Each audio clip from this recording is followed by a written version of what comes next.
인사할 시간도 없습니다. 여러분의 시간을 아껴드릴 안될과학의 레알 짧은 과학, 긴급과학 약입니다. 몇십 년 후에 실현될 새로운 기술에 대한 비전은 많지만 결코 실현되지 않을 기술도 존재한다. 그러나 대부분의 비전은 처음에는 작은 씨앗과 같다. 미래학자 토머스 프레이가 한 말입니다. 석유와 자동차, 인터넷과 암호화폐의 관련 기술들도 처음엔 작은 씨앗에 불과했죠. 그리고 지금 이 순간에도 세상에는 무한한 가능성을 품은 씨앗들이 심어지고 자라나고 있습니다. 바이오 분야에서 어떤 씨앗이 뿌려지고 있을지, 향후 10년 이내에 우리의 삶을 통째로 바꿔버릴 가능성이 있는 10대 바이오 미래 유망 기술을 소개해보려고 합니다.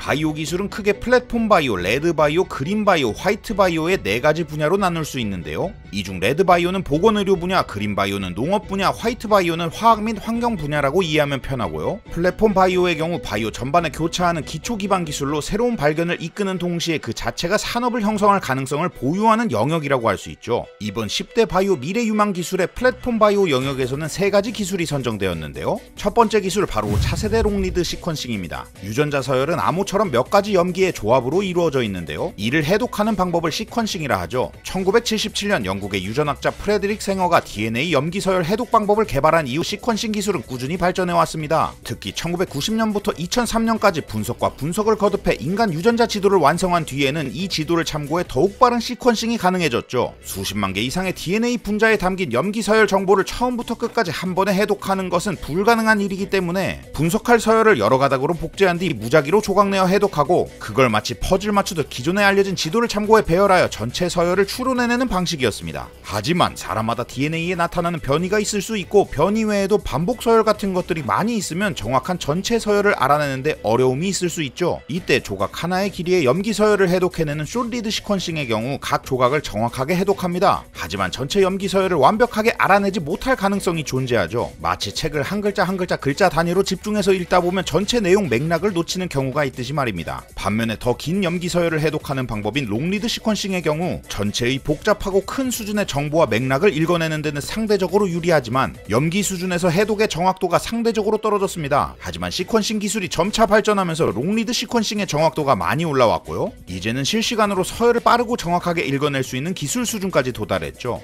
이렇게 기존 시퀀싱 기술의 한계를 극복한 기술을 차세대 롱리드 시퀀싱 기술이라 하고요. 이 기술을 활용하면 후성 유전학적 변이 분석, 스플라이싱 다양성 분석, 염색체 수준의 염기 서열 분석 또한 가능합니다. 이 기술은 유전질환 치료제를 비롯한 다양한 신약 개발부터 바이오 제조 분야까지 전반적인 바이오 산업에 중요한 역할을 할 것으로 기대됩니다. 두 번째 10대 바이오 미래 유망 기술 바로 DNA 나노모터 기술인데요.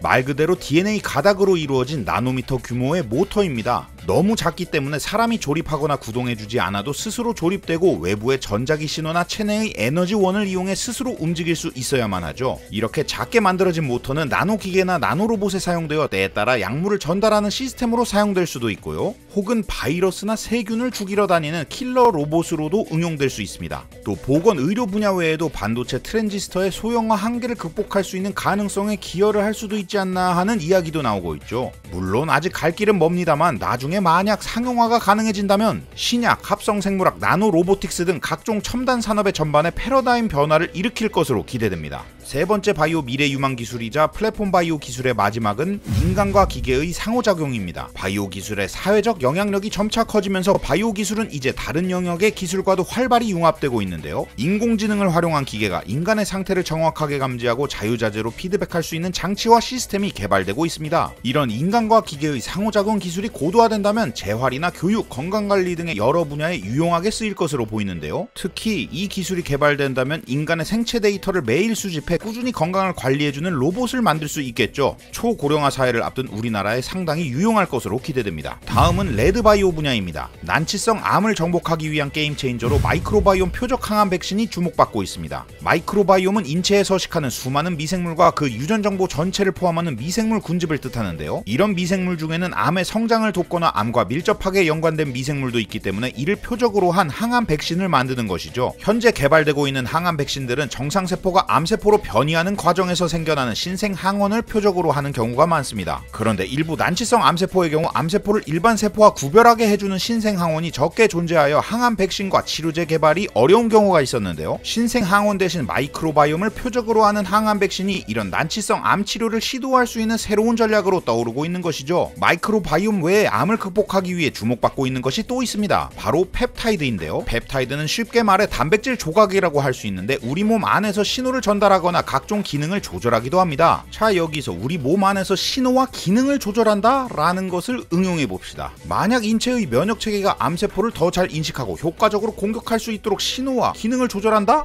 이렇게 항암을 위해 면역체계를 조절할 수 있는 펩타이드를 찾아낸다면 어떨까요? 암세포나 질환세포를 직접 공격하는 것이 아닌 인체의 면역체계를 돕는 방식의 치료가 가능할 것입니다. 이렇게 면역과 관련된 펩타이드를 분석하고 이를 데이터베이스화하여 새로운 면역항암제와 면역치료제를 만들 수 있는 후보군을 예측하고 발굴하는 기술을 면역펩티도믹스 기술이라고 합니다. 이 기술이 성공적으로 연구개발된다면 면역항암 치료제 분야에서 새로운 시장을 만들어낼 것으로 기대됩니다. 마이크로바이옴과 펩타이드가 우리 몸에 존재하는 것을 이용해 치료한다면 외부에서 자극을 주는 방법으로 치료를 시도하는 기술도 활발히 연구 중입니다. 특히 치매나 우울증 등을 완화하는 방법으로 이 방법이 새롭게 떠오르고 있는데요. 신경질환 치료 전자약입니다. 생소한 이름만큼이나 생김새도 약치고는 생소한데 머리에 전극을 붙이거나 이식하는 등 신경계에 전기 자극을 주는 의료기기의 형태이죠. 신경을 자극하여 질병의 진행을 더디게 하거나 나아가 신경을 재생시킬 수도 있을 것으로 기대되며 치매와 같은 퇴행성 신경질환과 우울증과 같은 신경정신질환에 특히 효과가 있을 것으로 기대되고 있습니다. 전자약 시장은 연평균 10% 이상씩 성장할 것으로 예상되는데요. 과연 10년 뒤에는 누구나 흔하게 접근할 수 있는 치료법으로 자리매김할 수 있을지 기대가 됩니다. 다음은 인류 전체를 먹여 살리기 위해 필요한 그린바이오 기술입니다. 그린바이오 분야에서는 기후변화에 대응하기 위한 디지털 육종 기술과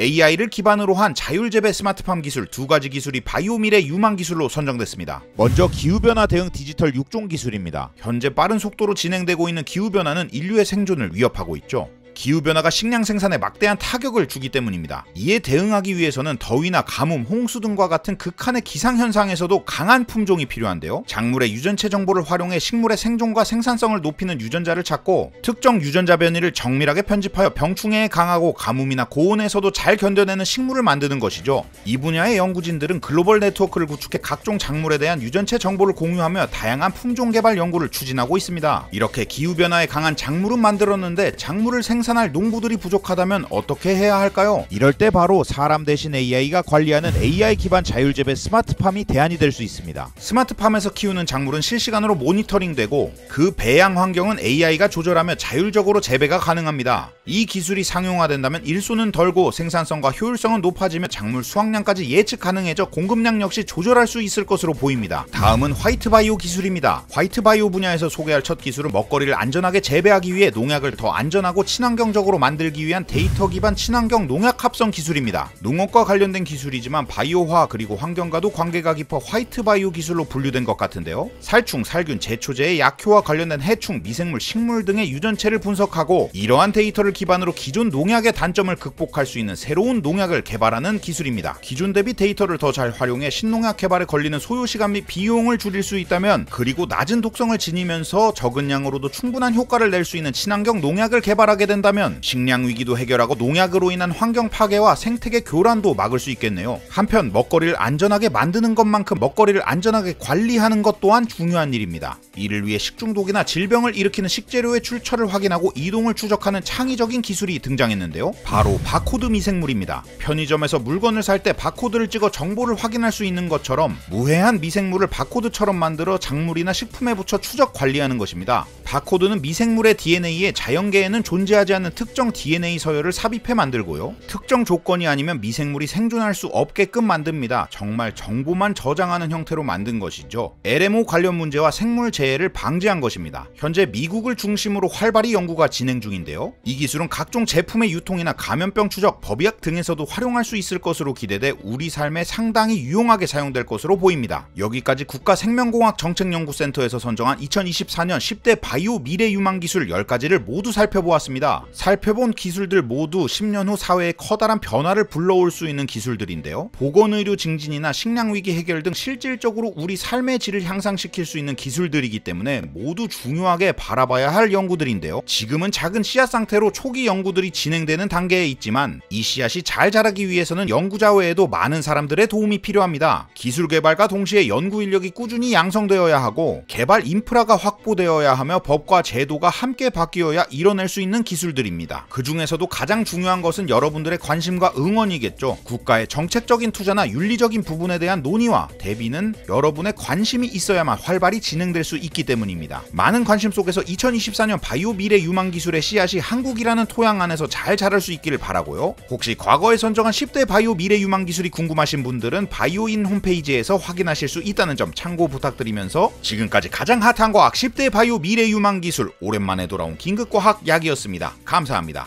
보시고 재밌으셨다면 구독 그리고 좋아요와 댓글 부탁드리면서 여러분 오늘도 행복하세요.